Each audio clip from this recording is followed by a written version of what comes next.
fazenda trabalha para ser autossuficiente. Hoje já produz boa parte dos insumos usados na horta. Todos os adubos são preparados aqui.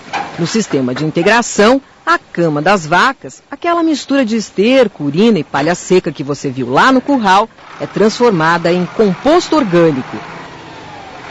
No pátio de compostagem, a cama é empilhada, molhada e revirada periodicamente até virar adubo.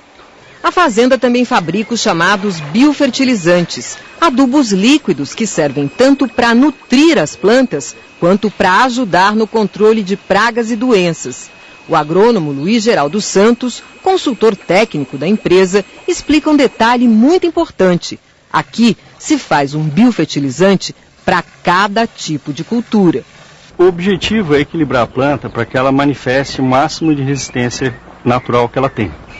Hoje nós temos 15 biofertilizantes. Então por que essa variação? Porque tem tipo de solo diferente, tem demanda nutricional por espécie diferente, tem época do ano e clima diferente. Então, conforme essas variações, você precisa ir adequando as proporções. Agora, o técnico agrícola Cláudio Duda vai mostrar como é que se prepara um biofertilizante para alface. Dá só uma olhada na quantidade de ingredientes necessários para a receita. Nós temos aqui o leite, o sulfato de potássio, o gesso, o fubá, o melaço, farinha de sangue, Brexil, tem boro, tem zinco, tem manganês, molibdênio, ácido bórico, farinha de osso e o EM. O que é o EM? EM é micro-organismo eficaz. Quer dizer, aqui dentro, no meio desse líquido aqui, tem fungos, bactérias... tem um monte de micro-organismos. Os ingredientes são colocados numa bombona e misturados com água. Vão passar pelo menos uma semana fermentando e recebem oxigênio o tempo todo. Na ausência de oxigênio vai ficar com mau cheiro. Outro adubo feito aqui é o bocashi. Ele leva praticamente os mesmos ingredientes do biofertilizante, só que é tudo seco, veja aí.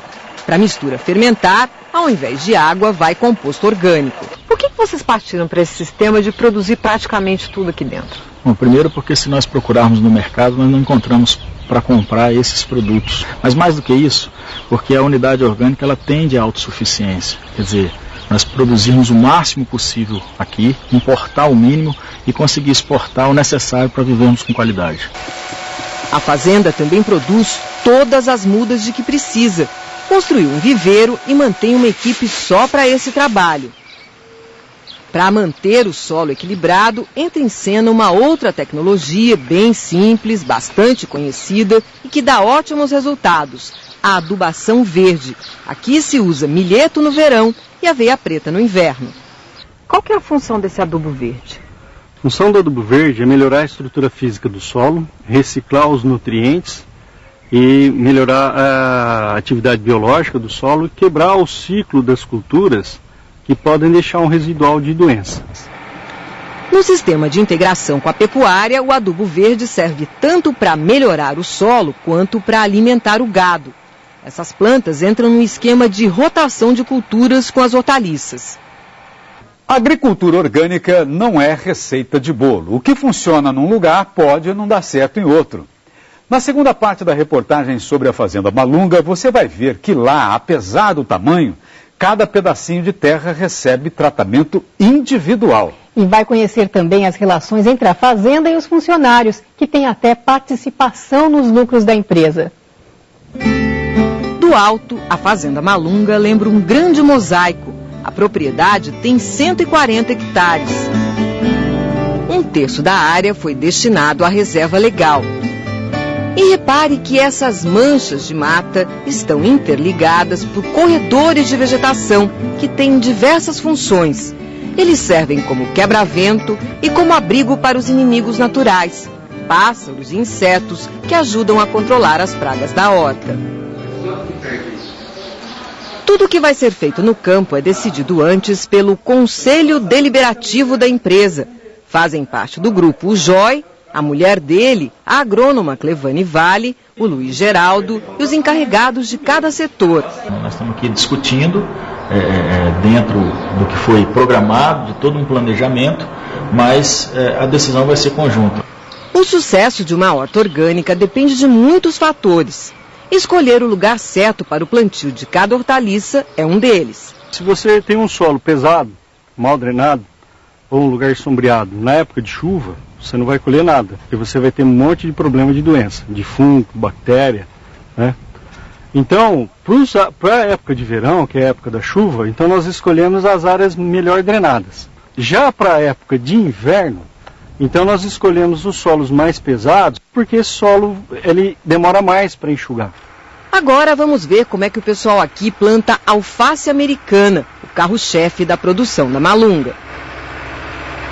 O trator levanta os canteiros. Com base numa análise de solo, se calcula quanto adubo é necessário. Primeiro vem o composto orgânico, depois o bocache.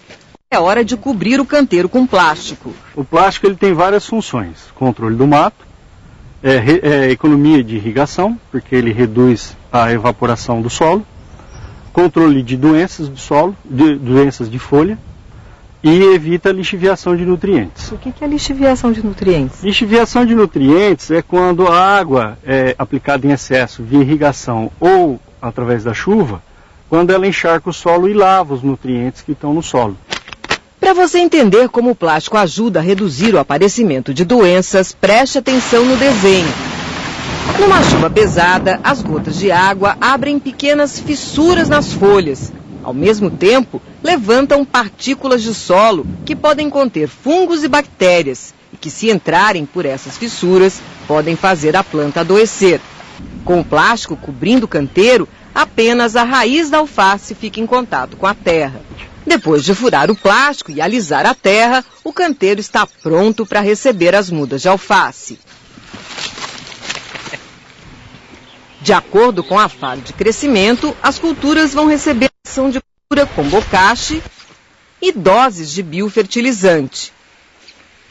Nem sempre esse manejo caprichado consegue evitar o aparecimento de pragas e doenças. Como o sistema orgânico proíbe o uso de venenos convencionais, a escolha de variedades resistentes é fundamental, principalmente em culturas mais sensíveis. Aqui nessa área de tomate, a gente consegue ver com clareza a importância que tem a escolha da variedade no cultivo orgânico. Esse é um tomate do tipo caqui, que, como dá para ver, olha só, praticamente morreu, não produziu quase nada. Já aqui ao lado, fica fácil de ver, tem um tomate do tipo salada, que também adoeceu, mas até que resistiu bem. Nas variedades do tipo cereja também há muita diferença. Esse é o chamado malunguinha. Foi desenvolvido pela Embrapa e é bem resistente às doenças, mas não produz muito. Ao lado, um tomate importado, o sweet grape. Está bem carregado, veja só, mas perdeu boa parte das folhas. Então, como não existe ainda material específico para a agricultura orgânica e para essa região, então nós temos que fazer esse trabalho de teste contínuo. Além das variedades resistentes, também existem produtos permitidos pela legislação dos orgânicos para controlar pragas e doenças. Nós usamos 3 tipos de produtos biológicos. O Bacillus thuringiensis, que produz uma toxina, é uma bactéria que produz uma toxina que mata a lagarta. Nós temos o metarrísio, o misópli, que é um fungo que controla a lagarta e outros insetos. E a Bovéria baciana, que é outro fungo que também controla lagartas e outros insetos. A falta ou o excesso de umidade também podem causar problemas. Como toda a horta irrigada, é preciso muita atenção para saber se as plantas estão recebendo água na medida certa. Diariamente, o agrônomo Tiago Campos faz essa medição, retirando terra dos canteiros e apertando assim entre os dedos. A fazenda também trabalha para economizar água. Está instalando sistemas de irrigação por gotejamento e aspersores mais modernos. A gente trabalha com baixa vazão, então enquanto o pessoal de hortaliça convencional trabalha com um aspersor desses com vazão de 2.600 litros, a gente trabalha com 960 litros por hora. Nossa, muito menos. Muito menos. E já no gotejamento, o consumo é menor ainda, chegando até 70% menos do que o utilizado na aspersão convencional.